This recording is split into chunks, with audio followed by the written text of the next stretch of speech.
Bonjour à tous, on se retrouve pour une nouvelle vidéo. Je voulais dès le départ pouvoir expliquer clairement quelle est la vision pour mon futur ministère, mon ministère d'évangéliste, qu'est-ce que Jesus First, quelle direction le Seigneur m'a donné, qu'est-ce que j'ai à cœur de voir dans ma génération, qu'est-ce que le Seigneur m'a mis à cœur comme vision. Jesus First, comme son nom l'indique, cela signifie Jésus d'abord, Jésus en premier, Jésus avant toute chose, Jésus à la première place. Et donc c'est la définition même de mon ministère, je dirais, de mettre Jésus en avant, de mettre son évangile en avant. Donc la vision de ce ministère de Jesus First, qu'est-ce que c'est? Eh bien, la vision, c'est d'exalter Jésus-Christ afin de le faire connaître au monde entier pour que les âmes soient sauvées et que les cœurs soient enflammés d'amour, de dévotion et de passion pour sa personne et sa présence. Pour moi, il n'y a rien de plus merveilleux, de plus glorieux que de vivre une vie. Nous avons donné notre vie à Jésus, nous avons donné notre cœur à Jésus et où nous vivons une communion, une relation personnelle avec Dieu. Donc la vision de mon ministère, c'est dans un premier temps, par la prédication de l'évangile de la grâce, amener les âmes au salut. Et là, pourquoi la prédication de l'évangile de la grâce? C'est très simple. Qu'a fait Jésus pour nous? En tant qu'homme, chaque humain sur terre est pécheur, naît pécheur. Nous avons tous déjà fait du mal à quelqu'un, que ce soit quelqu'un d'autre ou nous-mêmes, et nous paraîtrons tous un jour en jugement devant notre Créateur, et nous aurons à répondre de nos actions, celles que nous avons faites en étant sur terre.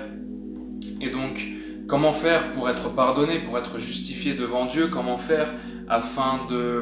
d'être vraiment justifié devant lui et que toutes nos erreurs, tout le mal que nous avons pu faire sur terre soit effacé? Eh bien, de manière humaine, cela est totalement impossible. C'est pour cela que Dieu lui-même est venu en forme humaine, Jésus-Christ, afin de mourir pour nous sur la croix, pour que chacune de nos actions mauvaises faites sur terre, chacun de nos péchés soit en fait pardonné, et que devant Dieu nous soyons totalement justifiés, totalement pardonnés, que nous n'ayons plus aucune dette devant lui, lorsque nous allons paraître en jugement. Jésus est mort à la croix pour cela, il est ressuscité, et donc, lorsque nous allons arriver devant Dieu, si nous avons donné notre vie à Jésus-Christ, si nous l'avons fait Seigneur et Sauveur de notre vie, si nous nous sommes repentis, si nous avons demandé pardon pour nos péchés, nous avons la vie éternelle, nous avons le salut, et lorsque nous paraîtrons devant Dieu en jugement, nous serons totalement pardonnés, et nous serons sûrs, nous aurons cette assurance de la vie éternelle et d'aller au paradis.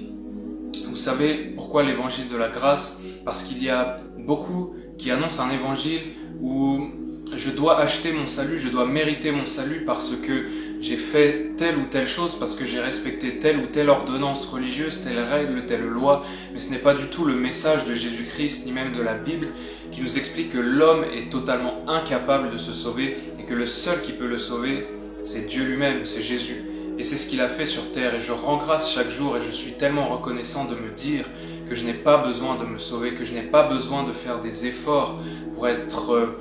être méritant de ma vie éternelle, pour être méritant de mon salut, mais parce que j'ai cru en Jésus-Christ, parce que j'ai eu la foi en lui, je suis sauvé, je suis pardonné, je suis justifié devant Dieu, et je sais que si je meurs un jour, j'irai au ciel, et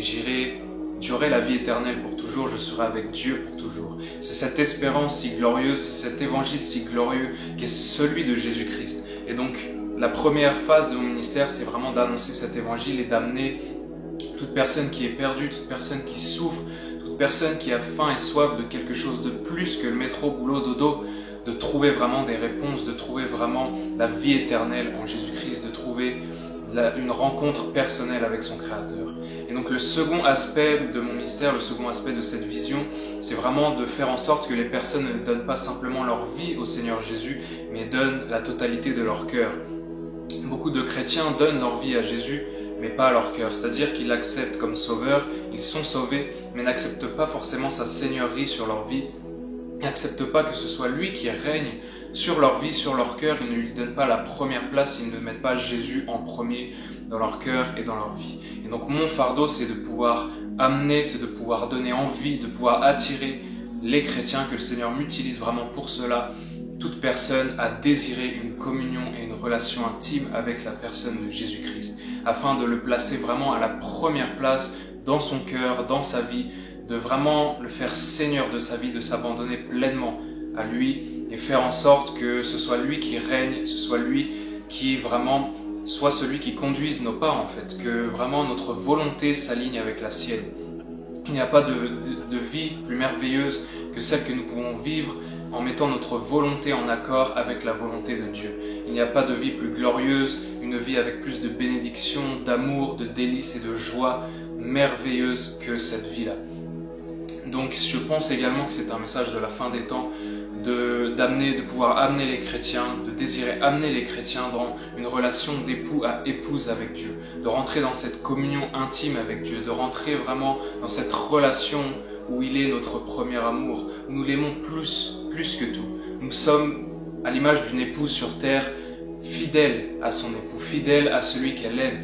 que nous désirons lui plaire, que nous désirons le connaître, passer du temps dans sa présence, que nous passons du temps à parler de lui autour de nous et que nous soyons totalement captivés, totalement passionnés par sa personne et par son amour. Voilà vraiment le désir que Dieu m'a mis à cœur depuis qu'il m'a appelé à le servir, c'est de prêcher son évangile et c'est d'amener les gens à désirer Jésus. Pour moi, il n'y a pas de plus grande récompense si j'ai pris la parole quelque part, si j'ai eu l'opportunité et la grâce de pouvoir parler sur une estrade, de faire en sorte que les gens désirent Jésus à la fin de mon message, qu'ils aient envie de l'aimer et de l'adorer encore plus. Pour moi, il n'y a pas de plus grande récompense que lorsque,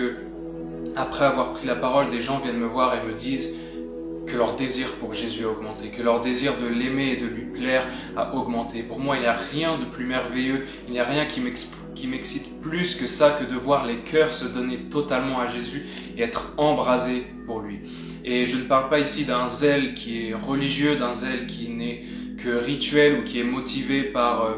quelque chose de malsain, mais qui est un zèle, une passion, une dévotion qui est réellement une œuvre authentique du Saint-Esprit dans le cœur de la personne et qui n'est pas un zèle amer ou religieux. Voilà ce que je désire voir dans ma génération, un véritable réveil, un véritable désir de Jésus, désir de l'aimer, de le connaître et de le manifester. Et donc j'ai pris comme verset de référence Jean 17, 3, qui nous dit « Or, la vie éternelle, c'est qu'ils te connaissent toi, le seul vrai Dieu, et Jésus-Christ que tu as envoyé. » La vie éternelle, c'est ça. La vie éternelle, c'est de connaître Jésus-Christ, c'est de lui avoir donné sa vie, c'est de l'avoir fait Seigneur et Sauveur de notre vie. Il n'y a pas de vie plus merveilleuse. Je vous assure, depuis que j'ai pris cette décision de lui donner ma vie, de le faire Seigneur et Sauveur de ma vie, je vous assure que ma vie n'a plus jamais été la même et qu'elle est juste extraordinaire tous les jours. Donc voilà, si vous souhaitez me soutenir dans cette aventure, si vous souhaitez me suivre, n'hésitez pas à vous abonner à ma chaîne, à me suivre aussi sur mes autres réseaux sociaux et à continuer à partager, à aimer. Et je voudrais aussi remercier tous ceux qui m'ont déjà soutenu jusqu'ici, qui ont pu partager ma première vidéo de présentation, vous abonner ou aimer simplement. Merci à tous du fond du cœur, que Dieu vous bénisse et à très bientôt.